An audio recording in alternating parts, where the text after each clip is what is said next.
What's up, guys? Kaplow here for another Cyberpunk Basic. What's up, guys?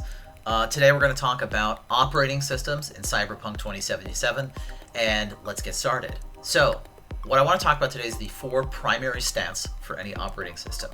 The first stat is the yellow one with the hexagon and the person standing there. That is your cyber capacity or cyberware capacity, and that 16 is how much cyberware capacity it is taking up. So this one takes up 16, and if we look at, say, this one right here, it takes up 14, and as you can see there's a -2 on the left over there, and what that indicates is it costs 2 less basically cyberware capacity. As you can see, cyberware capacity, it costs 2 less to use this particular operating system. So the more powerful of an operating system you have, the more cyberware capacity it's going to take up. So the next one is going to be our RAM. So that's the 6 right there with the little rectangle, or skinny rectangle, and that one is your RAM. So this is an addition of RAM, so it adds more RAM to the RAM that you already have as part of it, and it allows you to basically have more mana, is kind of the closest way you can think about it.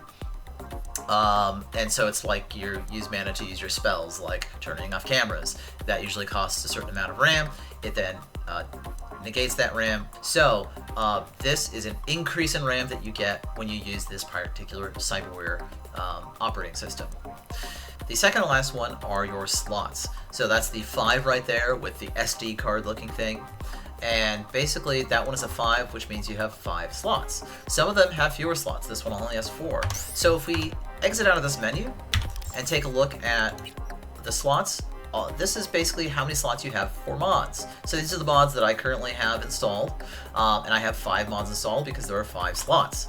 If I had fewer, then I wouldn't be able to install as many. If I had more, then I'd be able to install more.